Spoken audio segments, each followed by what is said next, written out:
কাটোয়া ২ নম্বর ব্লকে বাল্য বিবাহ প্রতিরোধে সচেতনতামূলক শিবির। কন্যা শিশুদের ভবিষ্যৎ রক্ষায় উদ্যোগ গ্রহণ করল প্রশাসন। বাল্য বিবাহের বিরুদ্ধে সামাজিক প্রতিরোধ গড়ে তোলার লক্ষ্যে পূর্ব বর্ধমান জেলার কাটোয়া ২ নম্বর ব্লক প্রশাসন, পঞ্চায়েত সমিতি এবং কাটোয়া পূর্ব চক্রের উদ্যোগে এক সচেতনতামূলক শিবিরের আয়োজন করা হয়। সোমবার মেঝিয়ারি চঞ্চলা বালা বালিকা বিদ্যালয়ে অনুষ্ঠিত এই শিবিরে স্কুল ছাত্রী ও অভিভাবকদের মধ্যে বাল্যবিবাহের প্রতিরোধের বার্তা পৌঁছে দেওয়া হয়। আয়োজকদের পক্ষে জানানো হয়, এই শিবিরের মূল উদ্দেশ্য হল বাল্যবিবাহের ক্ষতিকর দিকগুলি নিয়ে পড়ুয়াদের সচেতনতা বৃদ্ধি এবং অভিভাবকদের এই বিষয়ে যথাযথ তথ্য প্রদান। বক্তারা বাল্যবিবাহের শারীরিক, মানসিক ও সামাজিক ক্ষতির কথা তুলে ধরেন এবং স্কুলছুট রোধে অভিভাবকদের আরও সক্রিয় ভূমিকা গ্রহণের আহ্বান জানান। শিবিরে নবম থেকে দ্বাদশ শ্রেণীর ছাত্রীরা, তাদের অভিভাবক এবং বিদ্যালয়ের শিক্ষিকারা সক্রিয়ভাবে অংশ নেয়।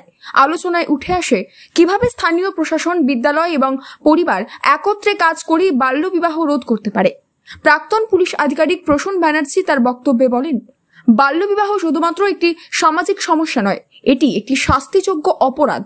সবাইকে সচেতন হতে হবে এবং এগিয়ে এসে এমন ঘটনা রুখতে হবে। পরিদর্শক শুভজিৎ মণ্ডল জানান, স্কুলের মাধ্যমে কন্যা শিশুদের শিক্ষা ও সচেতনতা বাড়ালেই সমাজে দীর্ঘমেয়াদী পরিবর্তন সম্ভব।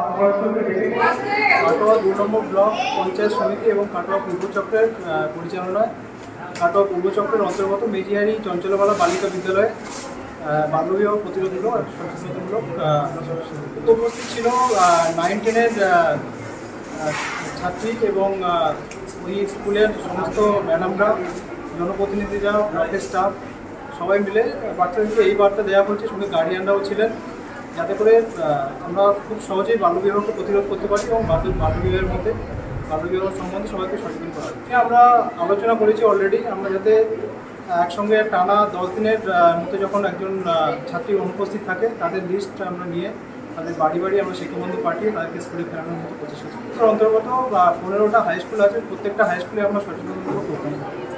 এই সচেতনতামূলক শিবির প্রসঙ্গে ছাত্রীরা জানায়, আমাদের স্কুলে ব্লক তরফ থেকে অনেক স্যার, অনেক স্কুলের স্যার ম্যামরা এসেছেন কন্যাশ্রী প্রকল্পের জন্য, যাতে মেয়েদের বাল্যবিবাহ বন্ধ করা হয় সেই জন্য, মানে মেয়েদেরকে আরও সাহস জোগানোর জন্য, যে বাল্যবিবাহ না রোধ করার জন্য ওনারা আমাদের এসে বোঝাচ্ছেন।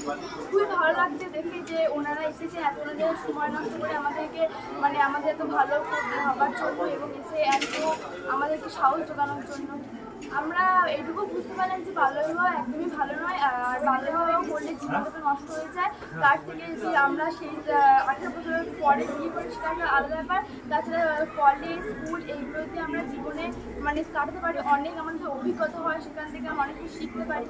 হ্যাঁ, আমাদের স্কুলে যিনি দায়িত্বে আছেন, কন্যাশ্রীর দায়িত্বে আমাদের ম্যাম, উনি খুবই অ্যাক্টিভ। উনি আমাদের এরকম যেসব মেয়েরা স্কুল আসে না, বিয়ে হয়ে যায়, উনি আমাদের খুবই খবর দেন। আমরা যাই তাদের কাছে আসার জন্য বলি, তারা বোঝানোর পর তারা অবশ্যই স্কুলে আসে। তোমার নাম? শিবির শেষে অভিভাবকদের জন্য একটি প্রশ্নোত্তর পর্বের আয়োজন করা হয়, যেখানে তারা নিজেদের প্রশ্ন ও দ্বিধাগুলি সরাসরি প্রশাসনিক আধিকারিকদের কাছে তুলে ধরেন।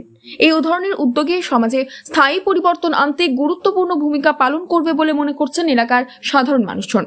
এই অনুষ্ঠানে উপস্থিত ছিলেন কাটোয়া পূর্ব চক্রের অবর বিদ্যালয় পরিদর্শক শুভজিৎ মণ্ডল, প্রাক্তন পুলিশ আধিকারিক প্রসূন ব্যানার্জি, কাটোয়া 2 নম্বর ব্লকের বিডিএমও দীপল দত্ত, বিদ্যালয়ের প্রধান শিক্ষিকা অষ্টমী চক্রবর্তী, বিশিষ্ট সমাজসেবী পিন্টু মণ্ডল, প্রাক্তন ফুড ইন্সপেক্টর সুশান্ত বটব্যাল এবং বিদ্যালয় পরিচালন কমিটির সভাপতি তাপস চন্দ্র প্রমুখ।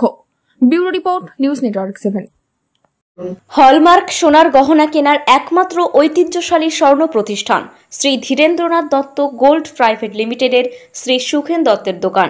ঠিকানা কাছারি রোড, চৌরাস্তা, টেলিফোন ময়দান, কাটোয়া, পূর্ব বর্ধমান। শহরের অন্যতম প্রাচীন ব্যবসায়ী প্রতিষ্ঠান new Shri Gauranga tea store.